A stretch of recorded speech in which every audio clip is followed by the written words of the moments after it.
Hello, friend. So you finally decided to answer my question. That's cool.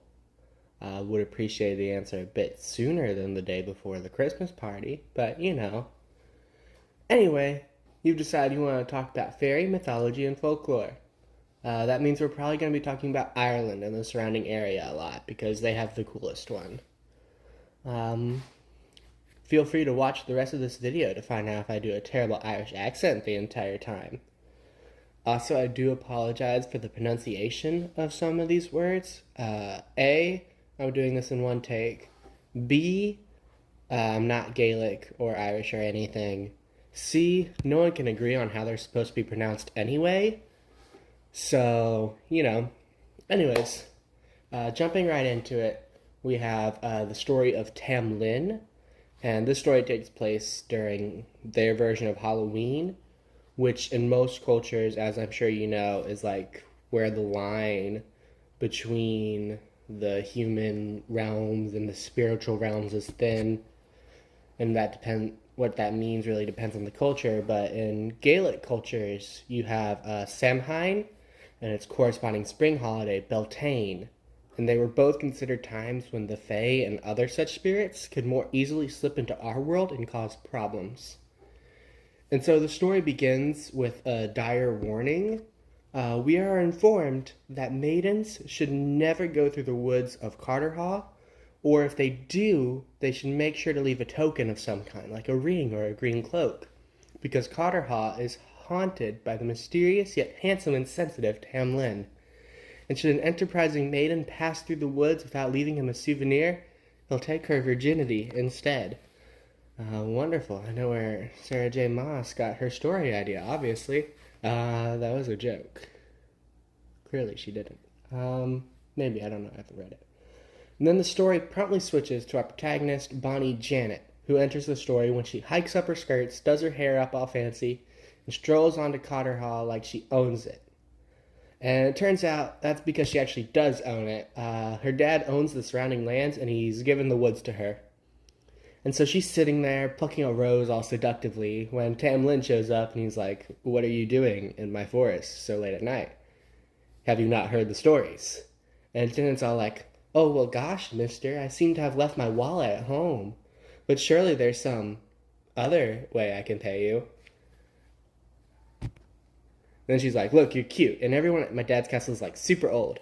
Uh, and so Janet and Tam Lin do whatever it is people do when they put a sock on the door. And then Janet heads home. It soon becomes clear that she's, rather predictably, gotten pregnant. Her father asks which of the knights is responsible for this, and she responds, "Nobody is responsible for this baby but me and my fairy boyfriend." So she runs back to Carterhaugh and contemplates using a herbal plan B, but then Tam Lin shows up and is like, "Whoa, before you do anything like that, let me tell you about my tragic backstory." Uh,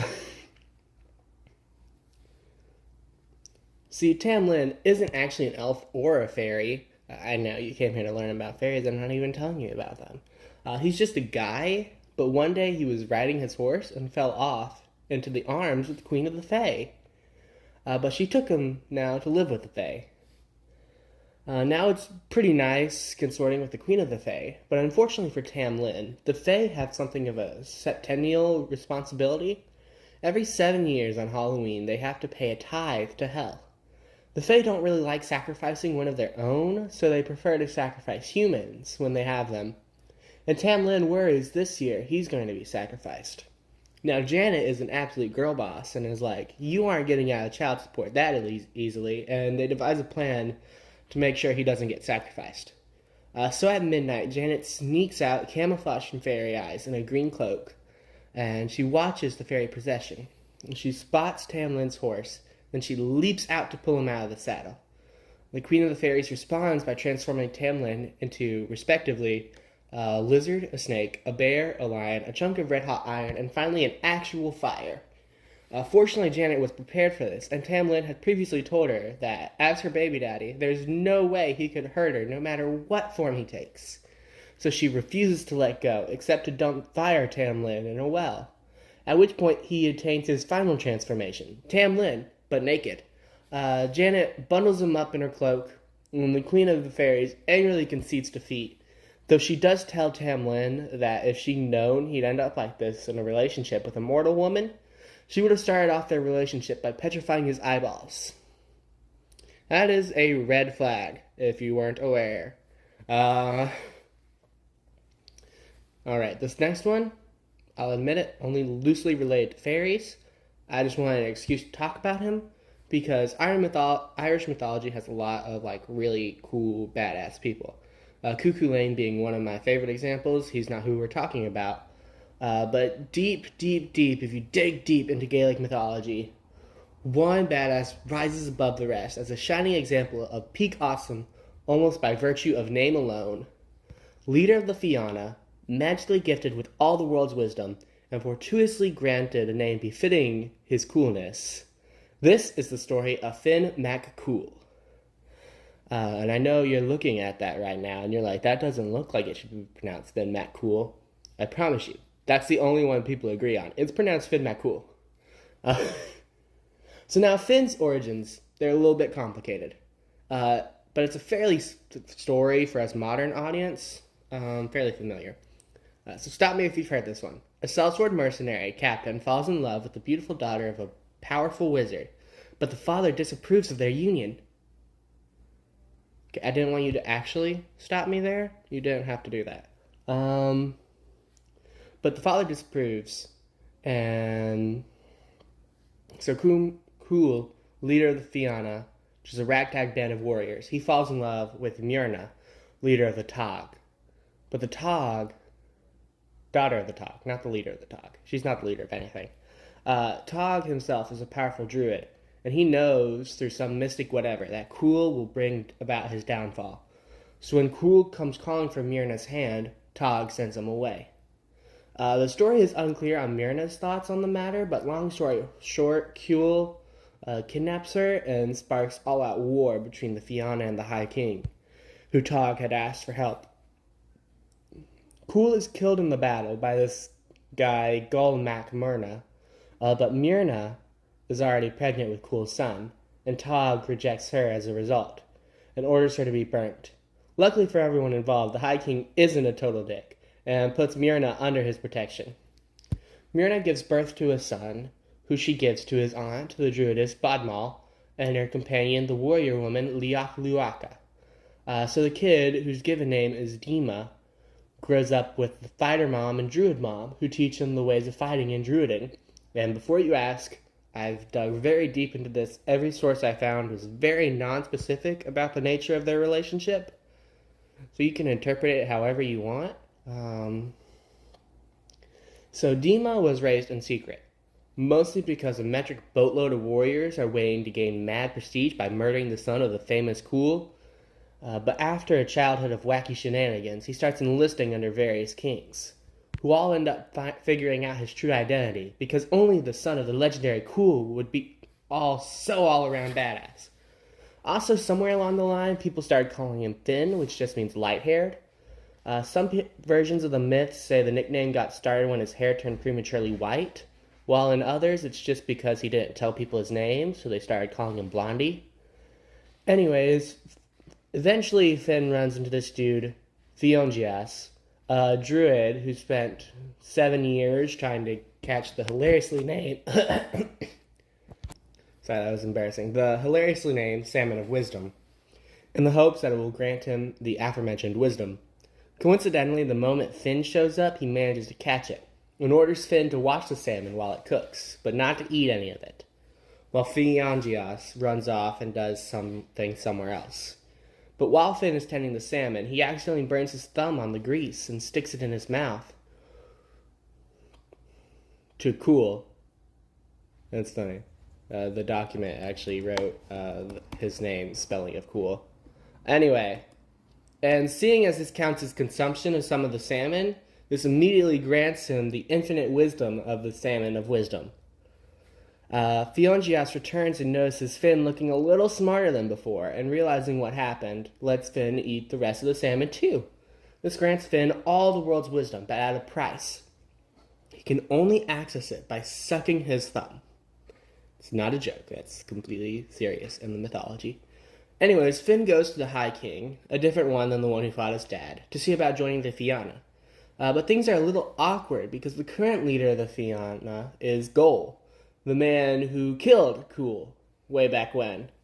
So obviously nobody's too keen on having his son join the party. Unfortunately, Finn is given a chance to prove himself. See, for the past 23 years, every Samhain, this asshole fairy prince, Eileen MacMidna, would put everyone to sleep with his music and then burn the roof of the High King's stronghold. Finn promises the High King he'll defeat Eileen, and in doing so, prove that he deserves to lead the Fianna. Luckily, Finn happens to have inherited a crane's skin bag of magical weapons from Cool, and uses a magic red-hot spear to stay awake during the magical serenade by stabbing himself in the face. Then, after a suitably epic fight, Finn kills Eileen and earns the respect of the High King and the Fianna. Gol willingly steps down, and Finn becomes the leader of the Fianna. Now let's talk about how Finn gets hitched. So he's out hunting one day, right? And he spots this gorgeous deer. No, we're going to continue. Don't throw up yet. Which his hounds refuse to let him kill. Intrigued, Finn leads the deer back to his home, whereupon it turns into a beautiful woman named... trying to remember how to pronounce her name. We'll call her Sab, because I don't remember how to pronounce her name. You can Google it yourself. I don't remember it. And she was turned into a deer by the evil Fair Dorish. Fair Dorish, who is a member of the Tuatha De Danann, the pre-Christian gods of Ireland, turned Sad into a deer, and Finn's house somehow turns her back. So Finn and Sad get married, and Sad ends up pregnant. But one day, while Finn is out doing his Fianna thing, Sad is lured out of the house by what turns out to be Fair Dorish, who turns her back into a deer again. Finn returns home to find the house empty, and searches the woods for Sad, to no avail. But 7 years later, Finn finds a young boy wandering in the woods, spots a resemblance to his missing wife, and realizes that the kid is his son. So he names him Ocean and starts raising him. Now, Ocean becomes one of the raddest students in the Fianna and is an all-around cool guy. But moving on, now Finn is like a culture hero, and so he has a ton of miscellaneous myths about him, but we've basically covered the major bases. But another interesting thing about him is, according to the mythology, he is like a bunch of other mythological heroes, not dead, but just taking like an extended nap until Ireland needs him, only to be awakened when the Dord Fiann, hunting horde of the Fianna, is sounded 3 times, whereupon they'll defend Ireland in its greatest time of need. As one does. This final section. This is the interesting one, in my opinion. You probably don't know what a fairy is. I know you're probably saying, Malachi, I know what a fairy is. I've seen Peter Pan. Well, you'd be right, but you'd also be wrong. All sorts of cultures had their own interpretations, and they all lived in harmony, until Rome, England, and Spain attacked, lighting fires and building some churches. So essentially all the sources we have on this now is from good literate people who went out in the boonies and talked to Grandpa Dinkus, who was drunk for about a week, and then they came back and rewrote it, but with grammar and stuff. So right off the bat, we have to know that what a fairy is has changed over time. But the earliest ones I could find were the Shi, or Aushi, which just means people of the earth, or people who live in that big old mound of dirt over there.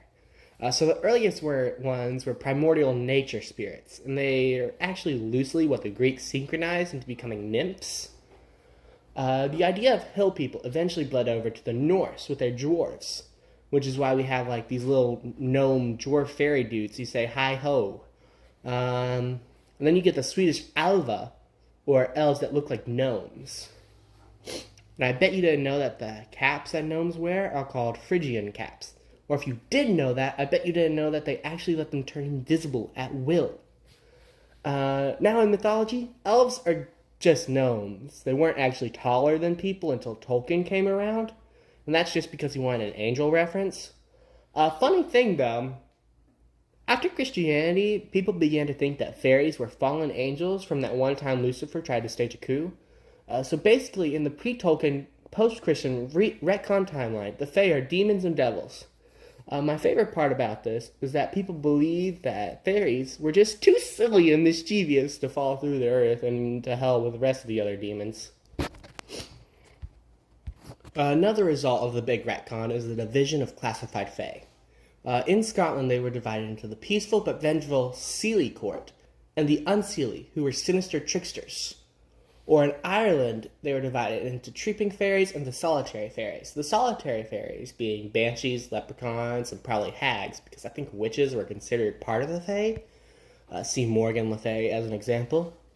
I didn't actually put this in the document, but the Trooping Fairies, they were just all around nice. But the Solitary Fairies, if you went to their house, they'd kill you.